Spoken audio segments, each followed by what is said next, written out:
बच्चों आज हम इस चैप्टर में एक और टर्म के बारे में डिस्कस करेंगे, एनर्जी के बारे में। और एनर्जी में भी मैं बेटा आज आपको काइनेटिक एनर्जी डिटेल में पढ़ाऊंगा, ठीक है। तो एनर्जी बेसिकली क्या होता है? Energy basically capacity of doing work होता है, ठीक है ना।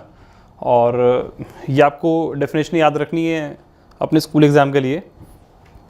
इसकी यूनिट मैंने आपको बताया था कि कोई भी एनर्जी या कोई भी वर्क डन आ जाए उसकी यूनिट हमेशा जूल के बराबर होता है, ठीक है। मतलब मान लो कोई फोर्स किसी बॉडी को 1 जूल वर्क डन करता है तो वो 1 जूल एनर्जी ट्रांसफ़र हो रहा होगा, ठीक है ना। तो 1 joule is energy required to do 1 joule of work, ठीक है। और एनर्जी की कई बार बड़ी यूनिट्स भी यूज़ होती हैं, जैसे मान लो डिस्टेंस की बात करें, ठीक है ना। आप लोगों ने स्केल से लाइन सेगमेंट ड्रॉ करना सीखा तो लाइन सेगमेंट की लेंथ बेटा सेंटीमीटर्स में लिखते थे, ठीक है ना। और वहीं अगर मान लो हम दो शहरों के, 2 सिटीज़ के बीच के डिस्टेंस की बात करें तो वो किलोमीटर में मेज़र होता है।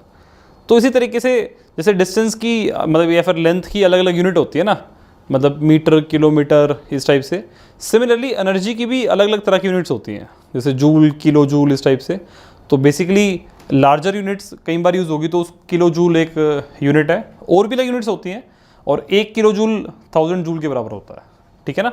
मतलब किलो के जो है हमेशा वो 1000 के लिए रहता है, तो 1 किलो जूल 1000 जूल्स के बराबर है, ठीक है बेटा। लिखो इसको। अब देखो हम लोग बेसिकली अलग टाइप की एनर्जीज के बारे में डिस्कस करेंगे कि कौन कौन सी एनर्जी होती है। डिटेल में हमें 2 एनर्जी पढ़नी है, काइनेटिक और पोटेंशियल। काइनेटिक आज देखेंगे, पोटेंशियल कल देखेंगे, मतलब नेक्स्ट क्लास में। तो बेसिकली बेटा हमारे पास मैं कुछ टाइप्स की एनर्जी लिखी है। एक होती है मैकेनिकल एनर्जी, ठीक है ना। और इसके 2 पार्ट्स होते हैं, पोटेंशियल और काइनेटिक। पोटेंशियल और काइनेटिक के सम को मैकेनिकल बोलते हैं, ठीक है। हीट एनर्जी, जैसे मान लीजिए कोई वुड है, हीट गर्म, मतलब उसको फायर दे दिया, या फिर मतलब किसी हीटर से बेसिकली हीट आ रही है तो वो हीट एनर्जी एक तरीके से ना। केमिकल एनर्जी बेसिकली जो हमारे सेल्स हैं या बैटरीज है, बैटरीज के अंदर केमिकल होता है, ठीक है। तो वहाँ पे एनर्जी केमिकल की फॉर्म में स्टोर होती है। इलेक्ट्रिकल एनर्जी जो वायर्स में होती है, लाइट एनर्जी जो धूप से या फिर लाइट रेज में मिलती है। तो ये बेसिकली अलग अलग तरह की एनर्जी होती हैं और हम अपनी रिक्वायरमेंट के हिसाब से एक टाइप की एनर्जी को दूसरे टाइप में कन्वर्ट कर सकते हैं अलग अलग अप्लायंस को यूज़ करके। जैसे मान लो मैं एक बल्ब की बात करूं, ठीक है ना। बल्ब क्या करता है? इलेक्ट्रिसिटी कंज्यूम करता है, मतलब इलेक्ट्रिक एनर्जी कंज्यूम करी और उसको लाइट और हीट में कन्वर्ट करता है, मतलब लाइट एनर्जी और हीट एनर्जी में कन्वर्ट करता है। ऐसे ही अलग अलग तरह के फैक्टर्स रहते हैं। जैसे मान लो एक जनरेटर है, वो मैकेनिकल एनर्जी को इलेक्ट्रिकल एनर्जी में कन्वर्ट करता है, ठीक है ना। तो ये कुछ एनर्जी हैं, आप बस इनको लिख लीजिए कि अलग अलग टाइप की एनर्जी होती है, ठीक है। देखो बच्चों अब हम बात करेंगे काइनेटिक एनर्जी की डिटेल में। काइनेटिक एनर्जी बेटा क्या होता है? ये बॉडी के मोशन के कारण होती है, ठीक है ना। मान लो एक बॉडी मूव कर रही है तो मतलब उसके अंदर कुछ काइनेटिक एनर्जी है, ठीक है। और हमें ये बात सीखना है कि एक मूविंग बॉडी के अंदर कितनी काइनेटिक एनर्जी रहेगी। तो उसका रिजल्ट मैं ड्राइव कराऊंगा एंड आपको वो डेरिवेशन एज इट इज़ याद भी रखना है और इसके फॉर्मूले को यूज़ करना भी सीखना है किस तरीके से हम अप्लाई करते हैं, ठीक है ना। तो काइनेटिक एनर्जी क्या होता है? It is energy of an object due to motion. बात क्लियर है? तो kinetic energy of an object increases with increase in speed, मतलब स्पीड बढ़ेगी तो काइनेटिक एनर्जी बढ़ेगी और स्पीड कम होगी तो काइनेटिक एनर्जी कम होगी, ठीक है ना। एंड इफ स्पीड इज 0, मतलब पार्टिकल अगर रेस्ट पे है तो काइनेटिक एनर्जी क्या होती है? 0, ठीक है। इन बातों को हम आगे फॉर्मूले से देखेंगे। अब बच्चों हम लोग इसका डेरिवेशन करते हैं कि किस तरीके से ड्राइव करते हैं। देखो यहाँ पे ना मैंने काइनेटिक एनर्जी की यूनिट के बारे में नहीं लिखा, तो आपको एक बात समझना है कि जो एनर्जी लिखी आ गई ना, इसका मतलब उसकी ऐसा यूनिट हमेशा जूल है। चाहे वो काइनेटिक हो, पोटेंशियल हो, हीट हो, लाइट हो, कोई एनर्जी हो, ऐसा यूनिट क्या होगी? जूल्स के बराबर, ठीक है ना। तो बच्चों यहाँ तक तो ठीक है, हम लोगों ने देख लिया। अब हम बात करेंगे इसके डेरिवेशन की, और डेरिवेशन के लिए हम लोग क्या बोलेंगे? हम लोग बोलेंगे कि एक बॉडी पे जो वर्क डन होगा ना, वो वर्क डन सारा का सारा काइनेटिक एनर्जी में कन्वर्ट हो जाएगा। क्या कहते हैं? देखो, kinetic energy of a body moving with certain velocity is equals to work done on it, मतलब वो वर्क डन निकालना है हमें जो उस वेलोसिटी को एक्वायर करने का काम आया। मतलब क्या इस बात का? जैसे मान लो यहाँ पे एक बॉडी है, ठीक है ना, एंड ये भी m और ये भी m, ये तो रेस्ट पे है, इनिशियली यहाँ पे थी, फाइनली यहाँ पे आ गई, यहाँ पे वेलोसिटी v है। अब ये बॉडी को यहाँ से यहाँ तक v वेलोसिटी गेन करने में जो वर्क डन लगा ना, उसको हम बोलेंगे काइनेटिक एनर्जी। बात क्लियर है? मतलब जितना वर्क डन किया उतनी एनर्जी ट्रांसफर की, और वो यहाँ पे किस फॉर्म में दिखी? काइनेटिक की फॉर्म में। ठीक है, तो उसको यूज़ किस तरीके से करूँगा मैं आपको आगे ड्राइव करके दिखाऊंगा। आपको एक बार इसको ऐसे समझना है, मैं देखो क्या लिखता हूँ, आपको एक ऑब्जेक्ट देखना है m मास का, जो कि u वेलोसिटी से मूव कर रहा है। मतलब एक ऑब्जेक्ट है, इसकी वेलोसिटी u है और इसकी फाइनल वेलोसिटी v हो गई, और यहाँ पे F फोर्स लगा और डिस्प्लेसमेंट s के बराबर हो गया। ठीक है ना, तो इसको आगे रिलेट किस तरीके से करूँगा वो मैं आपको बताऊँगा। एक बार आप इसको लिखो, यहाँ पे फोर्स कांस्टेंट है, इनिशियल वेलोसिटी u थी, this is initial state and this is final state. ठीक है ना, लिखो इसको। अब देखो बच्चों, जब ये F फोर्स लगा और बॉडी I से F स्टेट में गई और S डिस्प्लेस करी, तो वर्क डन का वैल्यू होगा F इंटू S। ठीक है ना, और इस वर्क डन ने क्या किया होगा बेटा, इस बॉडी की स्पीड u से v करी होगी। ठीक है ना, तो हम कहेंगे कि वेलोसिटी चेंज हो गया u से v की तरफ। ठीक है, और इस प्रोसेस के अंदर एक्सेलरेशन को मैंने डिफाइन क्या कर दिया, a के बराबर। बात क्लियर है? लिखो इसको। अब देखो बच्चों, हमें मालूम है थर्ड इक्वेशन ऑफ मोशन ऐसी होती है, तो यहां से डिस्प्लेसमेंट का फॉर्मूला क्या बन जाएगा, v square minus you square bye 2a। ठीक है ना, अब वर्क डन क्या बनेगा, फोर्स इंटू डिस्प्लेसमेंट, मतलब मैं इस डिस्प्लेसमेंट से फोर्स को मल्टीप्लाई करूंगा, और फोर्स का फॉर्मूला क्या होगा, मास इंटू एक्सेलरेशन, मतलब m इंटू ए इंटू में डिस्प्लेसमेंट। इसको सिंप्लीफाई किया तो a से a कैंसिल, और यहां से a से a कैंसिल करते ही वर्क डन का वैल्यू आ जाएगा m into v square by 2 minus m into u square by 2। बात क्लियर है? ठीक है, अब बच्चों हमारा डेफिनेशन जो था, उस डेफिनेशन में बॉडी को इनिशियली रेस्ट पे ले रखा था, मतलब इफ इनिशियल वेलोसिटी इज 0 तो वर्क डन क्या बन जाएगा, हाफ m v स्क्वायर। और ये जो फॉर्मूला बना बेटा डेफिनेशन से, ये फॉर्मूला बन गया काइनेटिक एनर्जी का।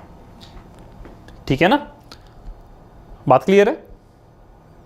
एक तो आपको ये फॉर्मूला याद रखना है कि work done is half m v square if initial velocity is 0, और ये बन गया किसके बराबर, काइनेटिक एनर्जी के बराबर। And this is a very important theorem, very important theorem. 11th class के अंदर इस थ्योरम का हम बहुत ज़्यादा यूज़ करते हैं, और ये थ्योरम क्या कहती है, वर्क डन जो होगा वो चेंज इन काइनेटिक एनर्जी के बराबर है। ठीक है ना, मान लो एक बॉडी पे बहुत सारे फोर्सेस लग रहे हैं, तो जो भी वर्क डन होगा वो change in net work done basically kinetic energy के बराबर होगा। बात क्लियर है? ये पूरा डेरिवेशन आपको याद रखना है, आपके स्कूल एग्जाम्स में आएगा। और जो रिजल्ट याद करने के है बेटा, वो एक तो ये है कि kinetic energy half m v square, और एक इस रिजल्ट को भी आप याद कर सकते हो, और ये भी आपको काम आ जाएगा। बात क्लियर है? लिखो इसको।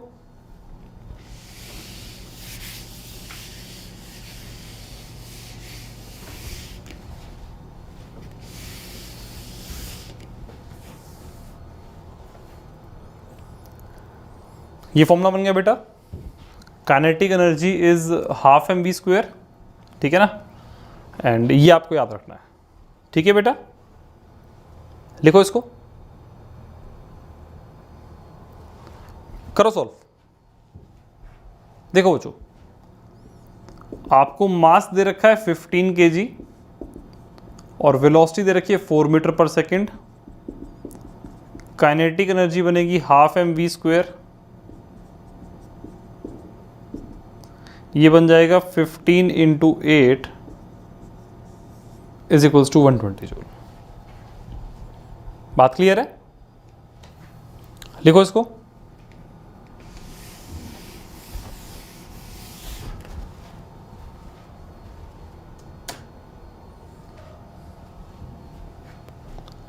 इसको करो सॉल्व बच्चों। देखो, आपसे पूछा गया वर्क डन निकालिए to increase velocity from 30 kilometre पर आवर टू 60 किलोमीटर पर आवर, ठीक है ना।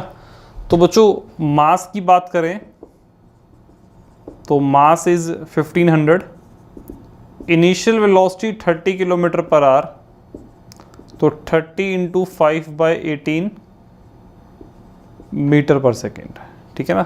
इसको 6 से अगर मान लो कैंसिल करें तो 5 और 3 मतलब 25/3 मीटर पर सेकेंड। फाइनल वेलोसिटी की बात करें तो वो होगी 60 किलोमीटर पर आवर, मतलब 60 इंटू 5/18, तो ये बन जाएगा 50/3 मीटर पर सेकेंड। बात क्लियर है। आपसे पूछा गया वर्क डन, तो बेटा मैंने आपको अभी एक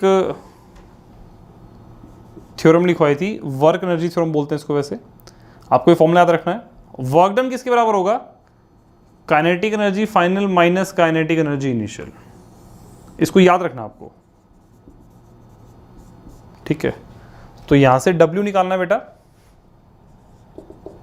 हाफ m 1500 इंटू 50/3 का स्क्वायर माइनस हाफ 1500 इंटू 25/3 का स्क्वायर। ये क्या बन जाएगा? 1500/3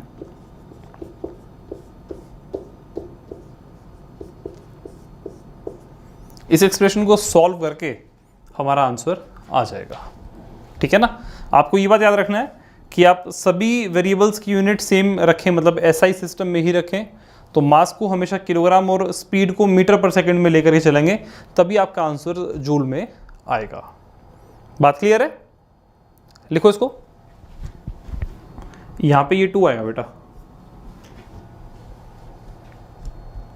ठीक है। इसको सॉल्व कर लीजिएगा आप, आंसर आ जाएगा। या फिर कर लेते हैं, ये बनेगा 750 इंटू बाय 9 बाहर आ जाएगा, 50 का स्क्वायर माइनस 25 का स्क्वायर। ये आगे सॉल्वेबल है, इजी कैलकुलेशन है, कोई दिक्कत नहीं है, ठीक है बच्चों। लिख लो इसको।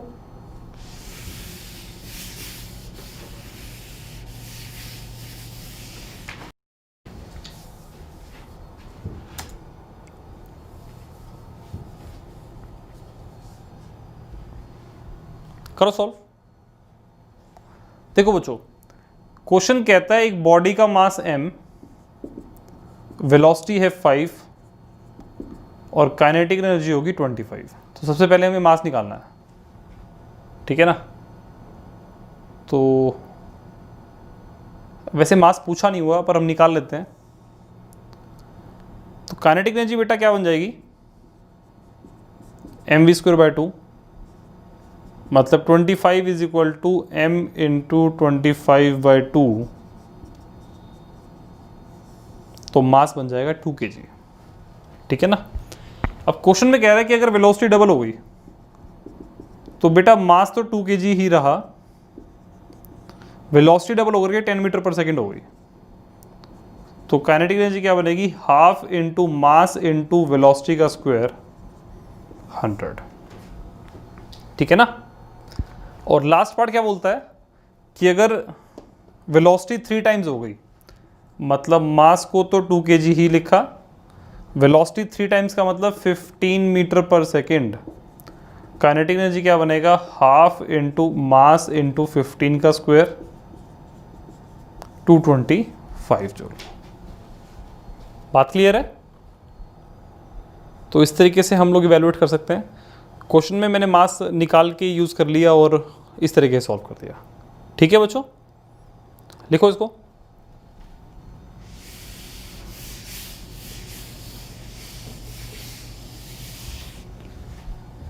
ठीक है बच्चों, आज हमने काइनेटिक एनर्जी के बारे में डिस्कस किया और इसमें हमने एक फॉर्मूला ड्राइव किया कि काइनेटिक एनर्जी का फॉर्मूला हाफ mv² होता है, और एक हम लोगों ने वर्क एनर्जी थ्योरम ड्राइव की, मतलब वर्क डन जो होता है वो final kinetic energy minus initial kinetic energy के बराबर होता है, ठीक है। कुछ क्वेश्चंस को डिस्कस किया। आप अपनी NCERT और रेफरेंस बुक से इस टॉपिक को पढ़ो और इन क्वेश्चंस को और सॉल्व करो, इस टाइप के क्वेश्चंस को। नेक्स्ट क्लास में हम लोग पोटेंशियल एनर्जी के बारे में डिस्कस करेंगे।